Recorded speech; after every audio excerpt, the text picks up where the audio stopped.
back to school and learning how to bass fish with Larry today at Academy Sports and Outdoors. So stay tuned, we're gonna go in here, buy some fishing stuff, buy some tackle, maybe even some tackle bags, maybe even a new pair of shoes, who knows. That's sick. We've literally been out here for 5 minutes. We fished that first spot, got a couple casts in, you know, just tried to break in the combo a little bit. Money. You can't beat that.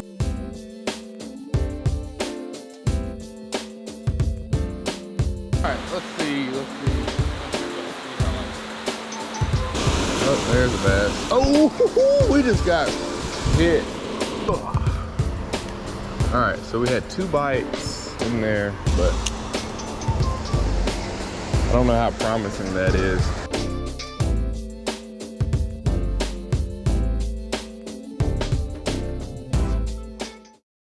Hey, I'm alive. I'm here and I'm alive. How are y'all? So what we're doing today is we're actually on the way to go fish a pond. Also, I have some game cameras that Moultrie sent over, and I bought some deer corn from Academy. We're gonna go and set that up today, but first we're gonna go fishing. I have been fishing, so let me just give y'all a little backstory. Last week before, I had something going on, like just personal stuff going on, and then the Labor Day weekend, start of college football, I got sick. I was sick from like I was sick from Saturday all the way into like Thursday, and then I tried to get up and go out Friday. I went and tried to do a little micro fish, did not catch a single fish, went to like 2 or 3 different ponds, didn't catch a single fish. I was like, maybe it's just not meant to happen today.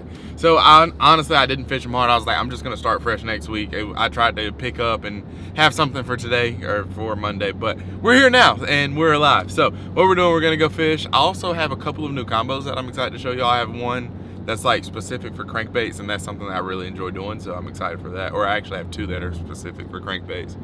And then I have a couple of new reels that I'm excited to show y'all and try out, because the stuff that I've always wanted to try out, I have a few slower gear ratio reels. So when I cast, I can wind as fast as I want to, and I don't have to worry about the lure getting back to the boat super fast, because they're like 5:4 to 1 gear ratio reels. So we're on the way to the pond. I'll show you all the stuff when we get there. Wish us luck. Hopefully we can catch some bigmouth bass, and also we're getting set up for deer season today. This is the earliest I've ever set cameras up, and we have like, Moultrie sent us like 8 cameras to set up, and then I have 2 from last year. We have batteries and everything that we need, and they're cell cameras. So I'm gonna try to track, and I'm gonna keep y'all processing along. Also, I'm gonna do a land tour video, because we have some new to us land. I'll get my dad down and he'll give us a grand tour of that. So that's going to be a new addition to the channel. Stay tuned. Also, drop me a comment down and let me know, how has the fishing been in your area here recently? It's been pretty good here.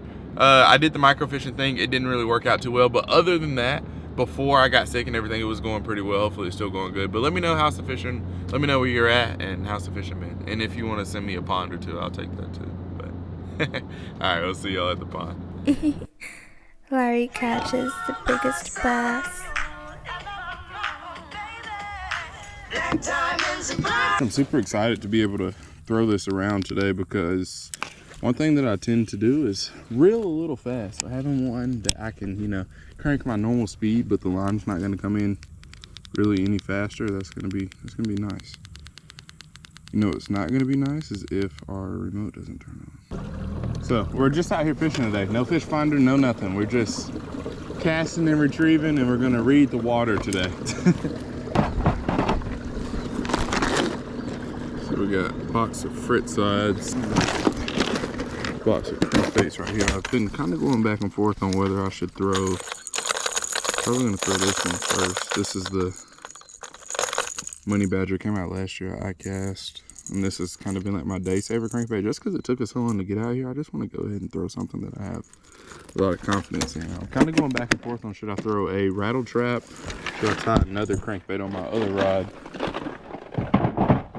But yeah, I think I'm gonna tie a jerkbait on also. We're gonna go with the, should we go with this one?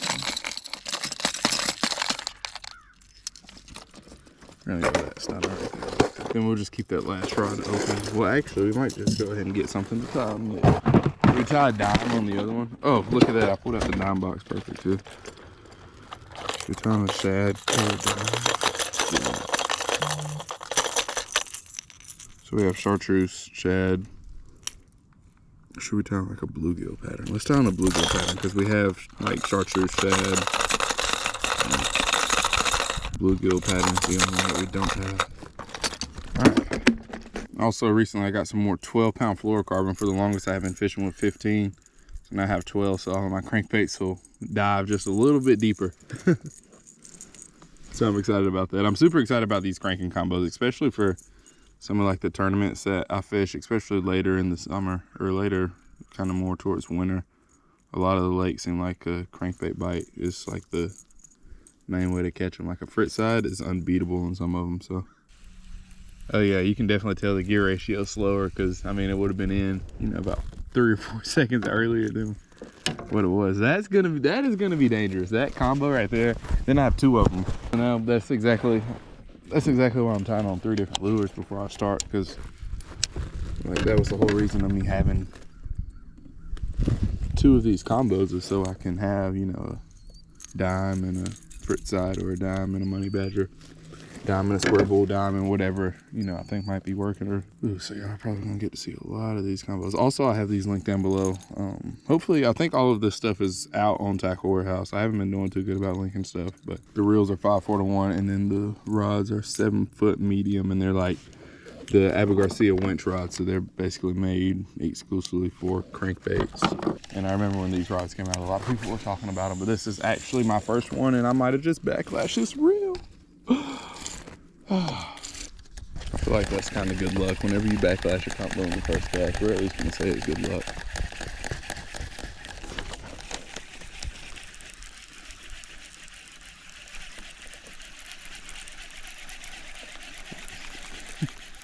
This is a good time for this reel to be slow.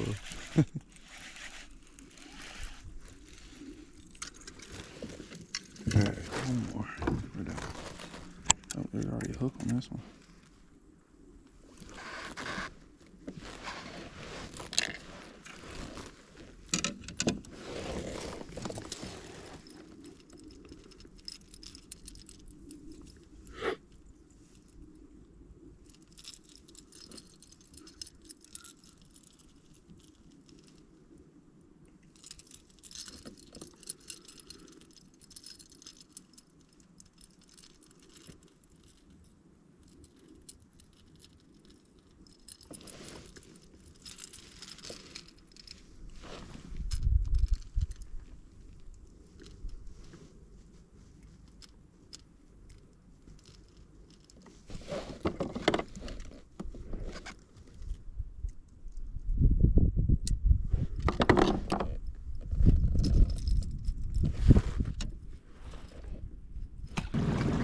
Hey, that's a good one. We got bit. Wow, I hope this is a fish.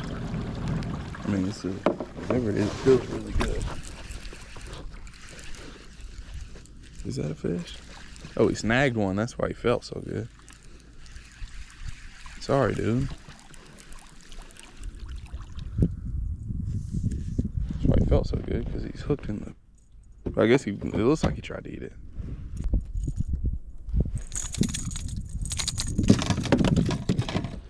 Hey, first one. Whoa, hey now. Mr. Bass, I'm so thankful for you, because I've been thinking about you all day. I'm like, you know, I'm gonna go catch me a bass. I'm gonna go catch me a bass. First one on the troll. I want to go fish back in this pocket because I've seen a couple good ones back in here. Also, this water is pretty down. I feel like the better move, the better strategy to start off the day probably would have been to start off on the dam, but it is what it is. So it's too shallow back in here since this water's dropped, at least for this crankbait, so I'm gonna go fish the dam.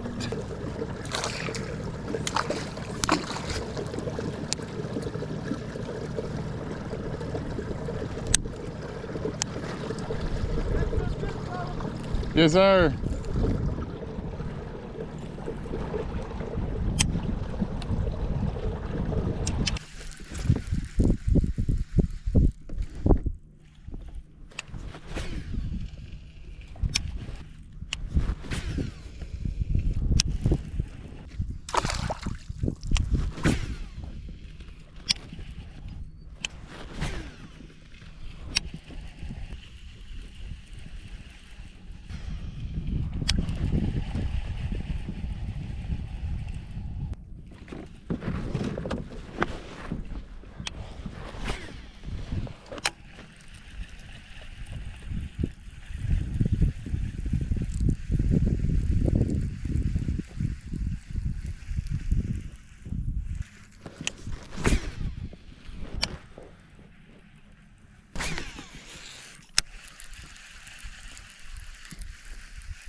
Hey, there we go. Finally we hook one like conventionally.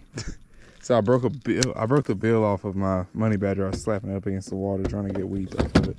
Something I know I can't do with it, but me being stubborn. But we finally got our first one.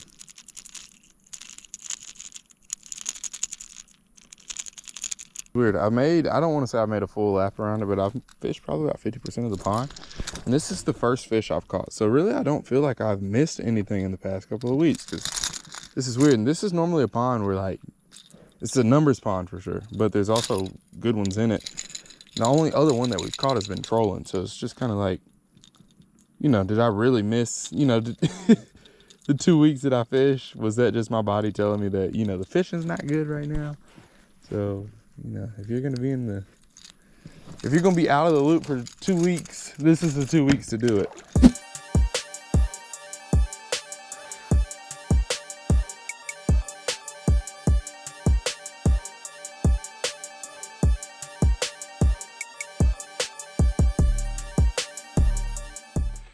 All right, guys, so we have made it out.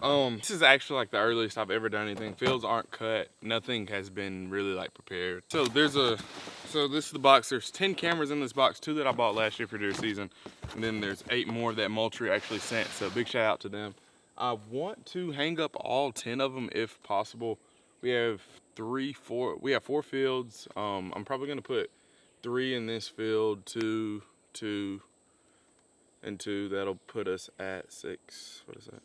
6, 9 cameras, 4 or 6 and 3, so 9. Yeah.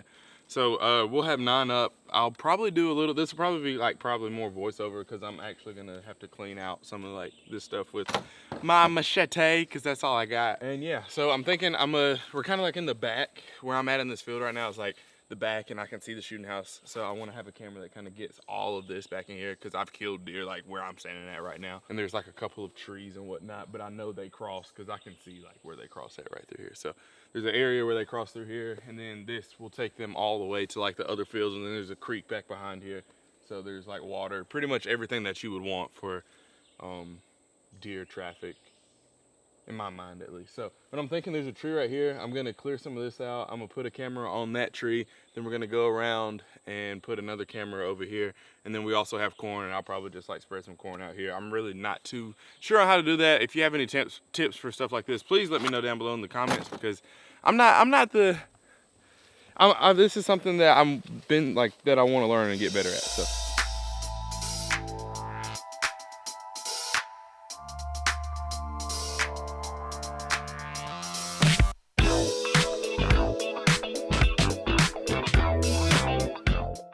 All right, so we got the first spot cleared. I'm gonna show it to y'all.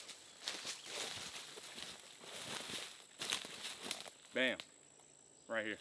Honestly, if we have a few left over, I might put a few in the woods. Just cause, I mean, you could always sit a stand right here, I guess.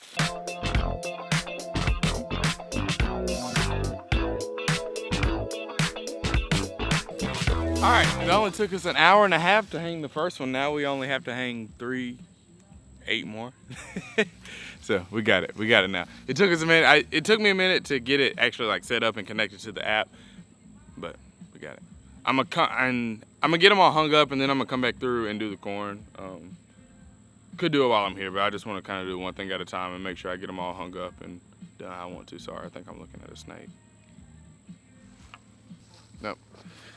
False alarm, just a baby lizard. All right, so location number 2. I don't know. I'm thinking there's like a group of like 3 or 4 trees way back here in the back. I'm thinking right there. Just kind of get this whole area right here covered. There's a feeder in the middle of the field right here, but there's nothing in it at the moment. Here, let me show you all the field. So this is the green field. You've seen this field. I think there's a video on my channel probably from like 2013 where I killed one of my first deer in this field.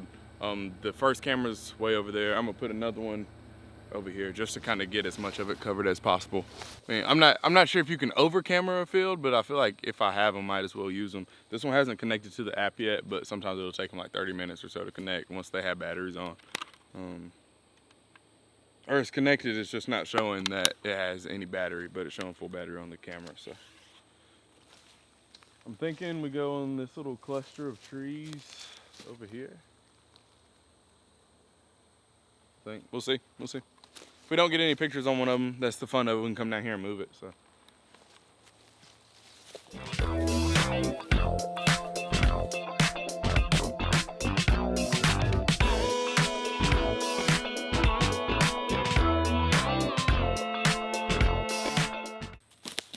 All right. Got 2 camera stands all the way in the back there. Let's go put up another one.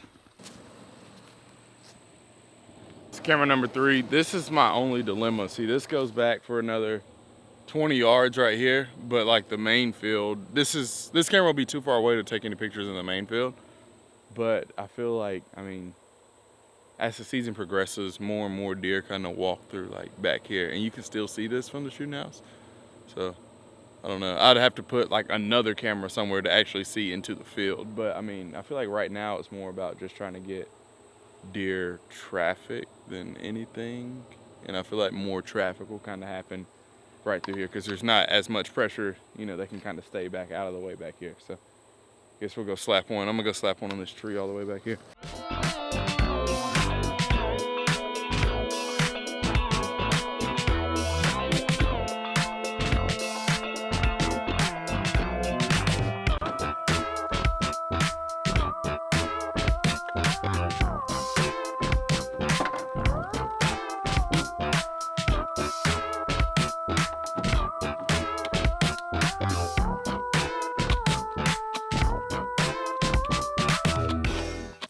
Cool thing about these cameras is once you start like getting them going, like now that I've kind of got my process going, it literally takes 30 seconds to hook them up, and the only hard part is like figuring out where you're gonna put it at.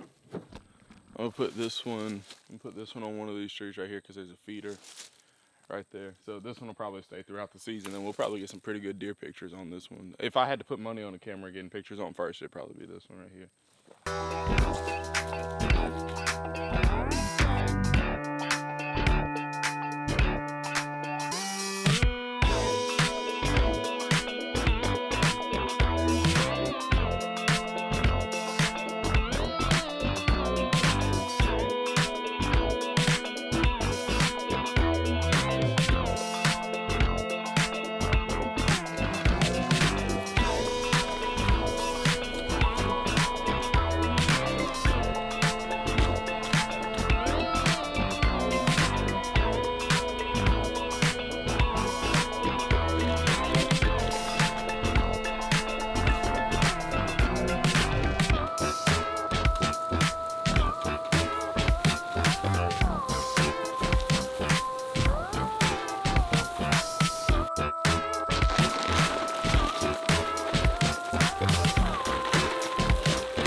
Bag, I'm racing the clock. Look at them flock, watching them flop. Used to see this in my sleep. When I ain't had shit but my thoughts in the car, I really was lost.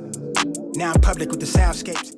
We're going back to school and learning how to bass fish with Larry today at Academy Sports and Outdoors. So stay tuned. We're gonna go in here, buy some fishing stuff, buy some tackle, maybe even some tackle bags, maybe even a new pair of shoes. Who knows?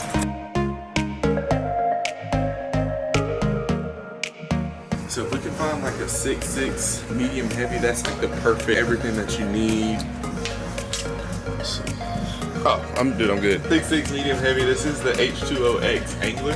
This is 6-to-1, so that's perfect for everything. We can throw a worm on this. We can throw a crankbait on it, and then also it's a 2-piece. So boom. Let's get some tackle, and then we're gonna get some fishing drip that you can also rock to school, rock wherever you want to go. So, all right. So the first lure that I'm gonna pick up is this shallow diving square bill right here. Chartreuse color's been working really well for me. Make a whole bunch of casts with it and retrieve it, and then more than likely you're probably gonna get a bite on it. The rod already comes aligned. We need some drip. Thirsty out in the water. We're gonna get a good old Hydro Flask. Starting from the feet up, so we're gonna go get some shoes real quick. Need a tackle bag. Little known fact about me, I like coral. All right, so we got all of our stuff. Now we're ready to go hit the water. So stay tuned for the next clip because we are going to go hit the water and hopefully go catch, I don't know, we might catch a 10-pounder.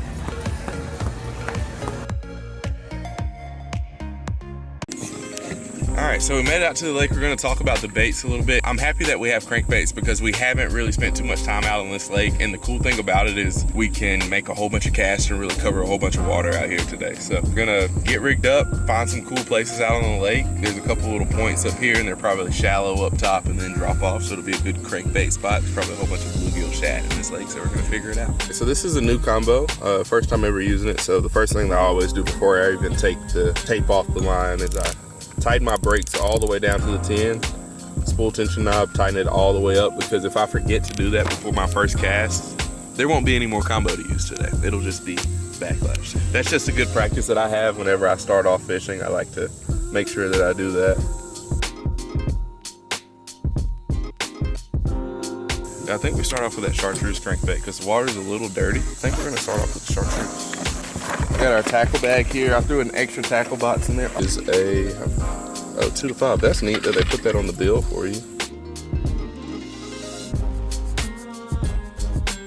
Got the Hey Dudes on today. These are gonna be probably the new fishing shoes right here.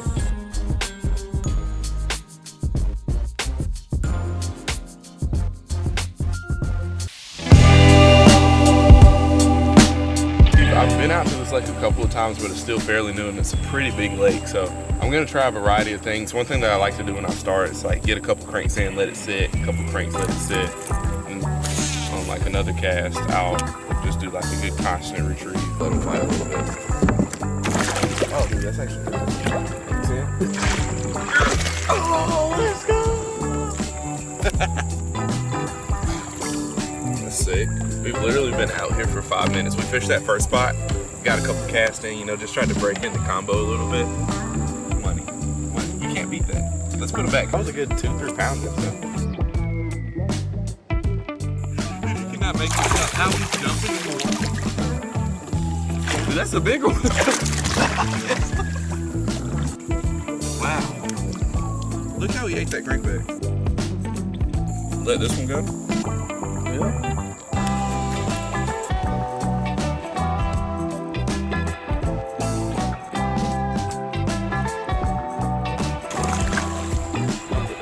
I won't.